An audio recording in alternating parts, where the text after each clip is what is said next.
So one of the frequent things that we see, and if you follow the channel and you follow the Instagram, a lot of times officers are finding themselves in positions with a handheld light and a weapon light, and they just basically fully commit to the handheld light and end up shooting one-handed when, you know, largely amount of the time there is an opportunity for them to make that mental transition over to their weapon light. So what are some situations that you could think of where you would initially at least be committed to using your handheld light?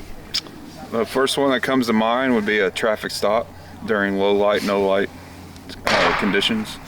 A call for service where it could be a family disturbance at a house or whatever, that you're walking up to a structure and it's nighttime, or low light scenarios. Well, another one would be some sort of open air search for a fleeing suspect, or some sort of scenario like that where it's low light, no light, and you need to be able to, and you don't really have that condition where you need to have your weapon out yet. Right. So other scenarios where you should probably just transition to your pistol and your pistol light is, you know, say like a felony stop, for example, right? On a felony stop at night, low light, there's no reason for you to have a handheld light in your hand. It's not going to help you, and it's just actually going to inhibit your ability to put accurate rounds on people if that's what you need to do. Another situation that you would probably at least have your light or your pistol out is if, say, you were working with canine tracking a suspect, right? So now we obviously are not going to be pointing our weapon necessarily in every single direction, because we're going to have officers working in front of us, etc. And so that might be a situation where you have your pistol out, right? But you have your handheld light out and you're actually looking around trying to see if you can see anything out of the ordinary. And then another scenario where you would, you know, basically be using your pistol and your pistol light is, say, you know, a foot pursuit, low light, no light, and, you know, you're running in and around structures, or not even the case, even open air, but there's nobody else around, right? And the probability of you coming in contact with that person, right, around this corner or over this fence is pretty high, right? You don't necessarily want to be committed to your handheld light, right? And if it's already risen to the point where we're probably going to be pointing our guns at this person, then there is not necessarily anything wrong with that. Now, we are not going to tell you what your policy says, or, you know, I can't imagine that there's policies that say under only certain conditions you can pull your pistol out. That would seem very odd, right? I think that's a individual officer's perspective on doing that. But again, what we frequently see is cops in a situation that becomes a situation where they have their handheld light out and they're pointing their pistol at the person, and they actually have a pistol light on their pistol. Hey, put the gun down! Put it down! Put it down! I got an armed subject running southbound. He's armed. Put the gun down! Put it down now! You're gonna get shot. Put the gun down now! Put the gun down now! Put it down, man. Put it down. I'm right here. Put the gun down. Put it down. Put it down. Come on, let me see you. Let me see your hands. Let me see your hands. Let me see your hands. Let me see your hands. No. Line 33.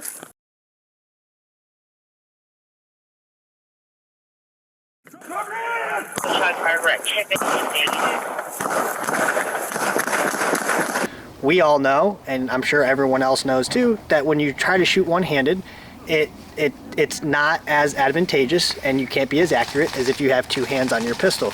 You know, when we have students on the range or officers on the range and we have them do a drill where, say, 15 yards, we're going to shoot one-handed, what does everybody do? They're like, oh man, really? Like, we gotta do that? What we're going to do is go over just a few actual shooting situations where I'm gonna sort of give him the scenario, and then he's going to demonstrate how he would handle that scenario, right?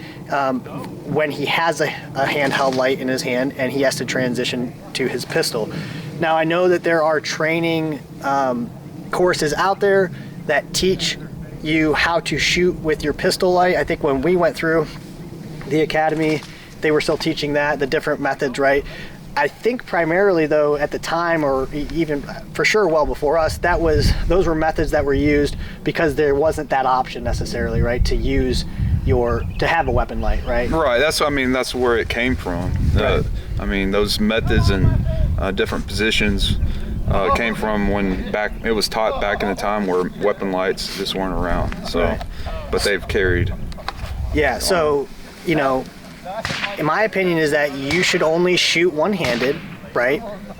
If you find yourself in a position that you're either injured or it's an act of desperation, right? So what I mean, like basically your support hand is inoperable, so now you kind of have to, right? You might not have a choice. Or an act of desperation, say, you are in such close proximity to this person that the time is now and there's just really no time because maybe your hand is busy grabbing onto the guy or doing something else, right? We really want to limit the times that we choose to shoot one-handed to those moments. I do know that there are departments that don't even allow officers to have weapon lights, right? And so if that is the case for you, then that is really a skill that you need to hone in on and figure out whatever it is your process is for how you shoot that, right? I'm not going to go over the different methods because quite frankly, we don't use those. We try to stay away from them because they're not applicable to us, but they might be applicable to you. So we're going to go through a few things and then we'll show you how we would kind of handle that situation to ensure that when it's time to fire, we have two hands on our pistol. All right, so this first scenario here is going to be what is most common the case with most officers, right? It's at night, low light, no light, traffic stop, arriving on a call, whatever the case may be. And so you have your handheld light in your hand and you're using it to talk to people, to look around, whatever the case may be. Now there may become a point in your interaction where you decide, hey, I need to pull my firearm out, right? But it may not have risen to the level yet where you need to be pointing your gun at somebody, right? And so you're just trying to ready yourself to be more prepared for what may happen, right? But at the moment where you decide I need to be pointing my firearm at this guy, you need to get rid of your light and just use your weapon light. So you can have two hands on your pistol, and if you need to engage, you can be accountable for those rounds. So another likely scenario that you're going to find yourself in, again, low light, no light, you're activating your weapon light because you are arriving on a call, you're on a traffic stop, and then you immediately recognize that you need to be pointing your gun at the person that you are dealing with, right? And so in that case, we're going to straight drop our handheld light, transition to our pistol, use our pistol mounted light so that we can have both hands on our pistol and we can be accountable for our rounds. Situations where you may just straight up go to your pistol and not even have a thought of going to your handheld light. What are some of those situations where that might be the case?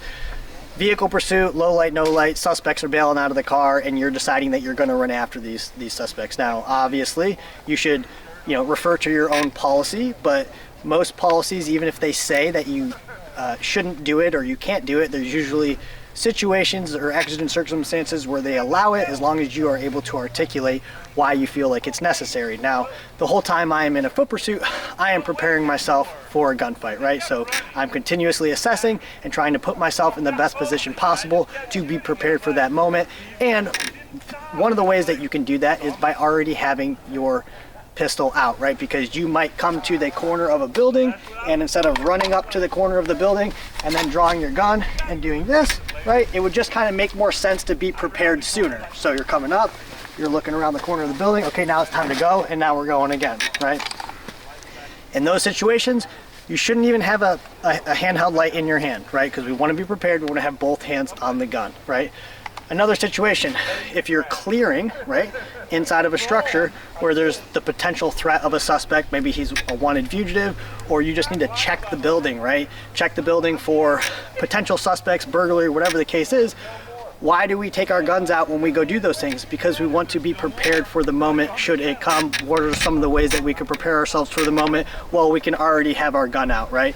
And if we already have our gun out, we don't want to complicate the process of taking a room or moving inside the structure by having to use our handheld light. Another one of those situations where you might want to have your gun out but also have your handheld light out is if you're searching in different areas with canine, right? So you might be working, or you're definitely going to be working behind the canine, and so we don't want to backlight him. We may need to use a handheld light to do some administrative things like go through obstacles or go over obstructions, and so in that case we may have our handheld light out and our pistol light at the same time. Now, like we talked about before, if it comes to the occasion where we now have identified the threat, right, and we may identify the threat with our handheld light, point our pistol at him, and then transition, right, to our pistol mounted light, and in which case we just go through our processes there. Or we need to, if we need to engage the threat, we need to drop our handheld light and engage the threat with 2 hands on our pistol, right? So that's what we're going to demonstrate here, searching with canine, and then all of a sudden you identify a threat, and that's what this should look like.